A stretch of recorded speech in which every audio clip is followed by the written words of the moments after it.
What's up, guys? Welcome back to the channel, and today it's time for the January 2023 monthly market update.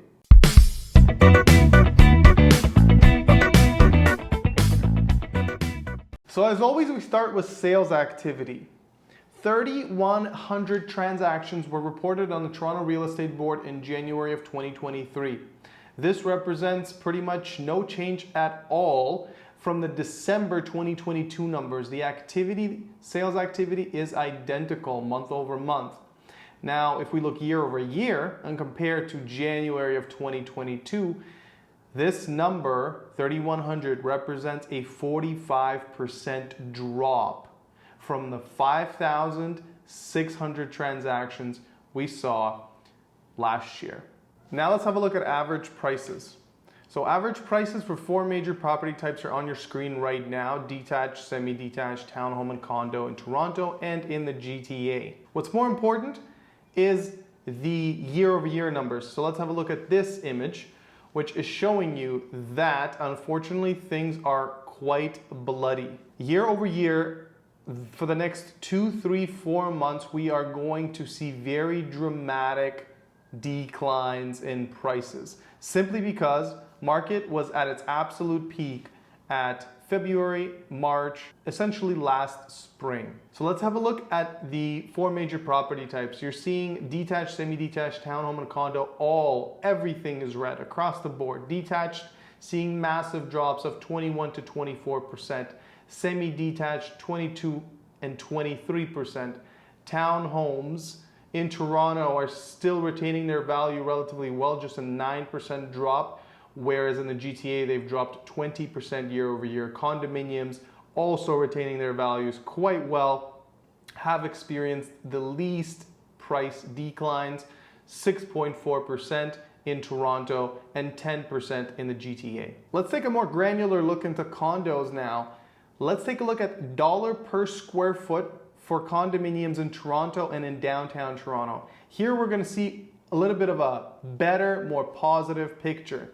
Now, month over month, you're seeing that Toronto dollar per square foot is actually up 4.3%. Downtown Toronto hasn't really seen much in terms of increases, but it was still in the green by 0.05%. Now, these numbers are based off of condos.ca past 14 days of sales data, so they're highly accurate. Time to have a look at market direction. Here we're going to look at two things: current active inventory as well as months of inventory. So right now we're looking at 3.6 months of inventory in Toronto, which is into the balanced market, but just barely so. Inventory still remains quite low. In terms of active listings, we are slowly inching towards the seasonal norm, as you can see on this chart. Listings are still quite low, but they're climbing somewhat steadily. Time to have a quick look at the rental market. As you may recall from my previous video, I mentioned that the rental inventory overall has started to climb. As a result, we're finally seeing it show up in the numbers. If we look at the National Rent Rankings report for January 2023 for Toronto, we're going to see a month-over-month price decline for both one-bedrooms and two-bedroom condominiums.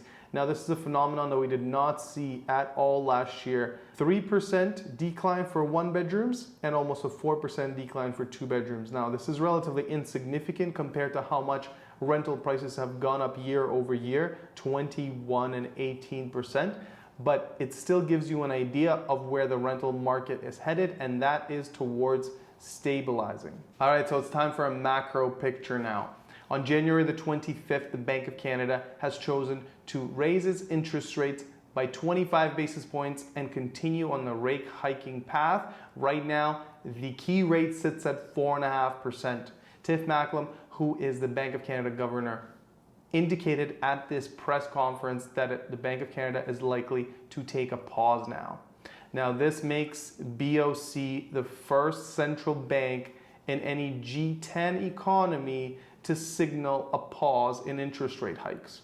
The next Bank of Canada meeting happens to be on March 8th, and it's very likely that they're going to keep the rates flat. So the last StatsCan CPI report was published on January the 17th, and it showed inflation at 6.3% in December.